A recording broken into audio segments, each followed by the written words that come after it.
बदल गई हो। कोमल के पति की कुरूपता देख वो उसे पाने की कोशिश में जुटा रहा, लेकिन ऐसा हो न सका। कोमल की शादी को 3 साल हो गए, लेकिन इस बीच वो एक बार भी अपने पीहर नहीं आई। माँ ही उसकी डिलीवरी पर उसकी ससुराल गई थी और वहां से वापस लौटने के बाद अपने हर परिचित से अपनी बेटी के सुखी जीवन की प्रशंसा करते थकती नहीं थी। सुधाकर पल भर कोमल का बिछोह बर्दाश्त नहीं करता। कोमल भी उससे अलग नहीं रह सकती। मेरी अनुपस्थिति में उनकी देखभाल कौन करेगा, यही उसकी एकमात्र चिंता रहती है। तभी तो मुझे जाना पड़ता है उसकी ससुराल। खुश होकर उसकी माँ ऐसे हंस देती जैसे उसके जैसा दामाद तो चिराग लेकर भी ढूंढने से नहीं मिल सकता किसी को। कोमल के पिता भी जब तब संतुष्ट भाव से कह दिया करते, मैं अच्छी तरह जानता था कि इस रिश्ते से कोमल सुखी रहेगी।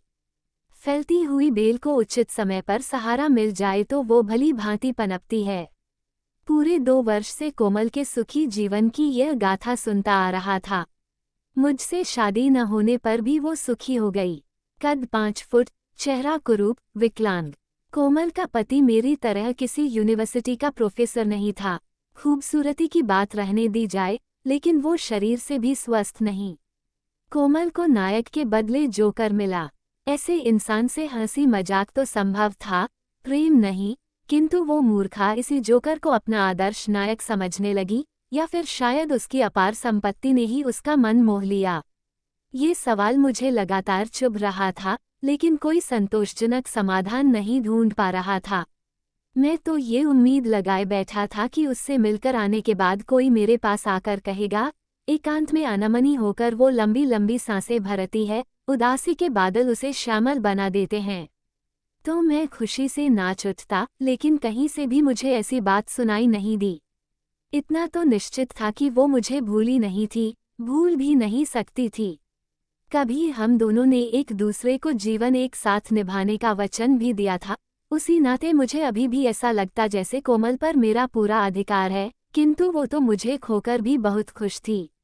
मैं हैरान था कि एक अपाहिज और कुरूप व्यक्ति पर स्वर्ग की अप्सराओं सी रूपवती कोमल कैसे अपना प्रेम न्यौछावर कर सकी। उसकी शादीशुदा जिंदगी में कहीं न कहीं कोई दुख होगा अवश्य, ऐसा मेरा विश्वास है। वो मिलेगी तो मैं उसका वो मौन दुख बांट लूंगा। और फिर मेरी दूषित कल्पना जिन चित्रों का निर्माण करती, उनमें मेरी वासना और हीन प्रवृत्ति का ही दिग्दर्शन होता। एक दिन अपने कमरे की खिड़की से मैंने कोमल को उसके पति और बेटे के साथ रिक्शा से उतरते देखा। अपने 1.5 साल के बच्चे को गोद में उठाकर उसने दूसरे हाथ से पति को सहारा देने की कोशिश की, लेकिन पति ने मुस्कुराते हुए इनकार कर दिया। और संयोग की बात की उतरते वक्त संतुलन खो बैठने से वो जमीन पर गिर पड़ा। कोमल जोर से चिल्ला पड़ी। उसकी आंखों से आंसू छल छल आए, लेकिन उसका पति बिना किसी का सहारा लिए उठकर खड़ा हो गया, ये दिखाने के लिए जैसे वाकई कुछ नहीं हुआ।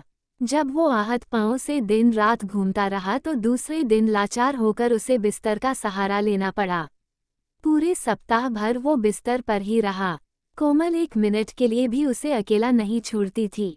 मैं जब भी उसकी तबीयत पूछने उसके घर जाता तो वह उस 30 साल के बच्चे की परिचर्या में ही लगी दिखाई देती।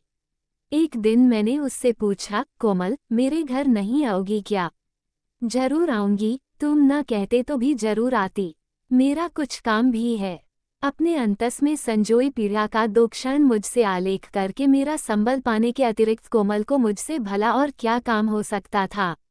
लेकिन मेरी ये सोच गलत थी।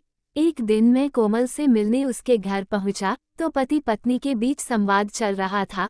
कोमल, तुमने मेरी बहुत सेवा की, अब मैं तुम्हें ये काम नहीं करने दूंगा।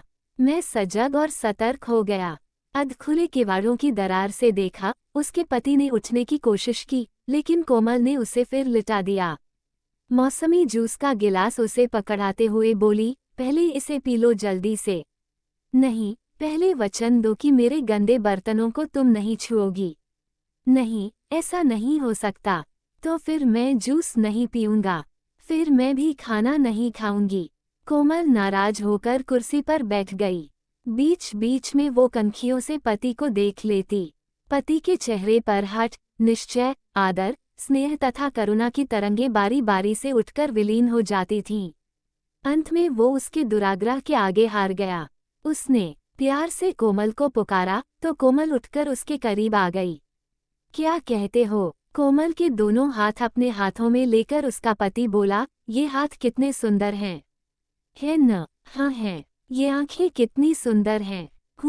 ये कोमल कितनी सुंदर और अच्छी है न? कोमल सस ने उसके बदन पर हाथ फेरती हुई बोली, जब तुम मेरे हो, तुम्हारा शरीर मेरा है, तब उसकी पीड़ा भी मेरी ही हुई न, फिर ये भले बुरे का भेद कैसा। पति ने मानो हार मान ली। उसकी आंखों से खुशी के आंसू छलक आए। कोमल अपने पति की बाहों में सिमट गई थी। इससे अधिक मैं कुछ भी देख नहीं सका था। मैं मन ही मन निराशा से तिलमिलाया हुआ वहां से जल्दी ही चला आया था। और फिर एक दिन कोमल मेरे घर मुझसे मिलने आई। बिना किसी प्रकार की प्रसन्नता व्यक्त किए हुए मैंने उससे पूछा, कहो कैसे आना हुआ, कोई काम था? हाँ, इसलिए तो आई हूँ, तुमसे एक बात कहनी थी। कहो। अब तो तुम लेक्चरर बन गए हो, जल्दी ही प्रोफेसर भी बन जाओगे। शादी करने का विचार नहीं है क्या? मैं मन ही मन चौंका, लेकिन चेहरे पर आश्चर्य आने नहीं दिया। शादी की भी एक उम्र होती है। मुझे जोर से हंसी आ गई। मैंने मजाक करते हुए कहा, शादीशुदा लोग दूसरों को भी शादी कराने के लिए क्यों इतने अधीर होते हैं? Marriage is a bliss. खुद अनुभव करके देखो। मेरी एक सहेली है उपासना, कहो तो उससे तुम्हारे रिश्ते की बात चलाऊं। रंग सावला, चेहरे पर चेचक के दाग हैं, लेकिन स्वभाव बहुत सरल है, लड़की अच्छी है। सही कहा, रंग सावला, चेहरे पर चेचक के दाग, वैसे लड़की अच्छी है।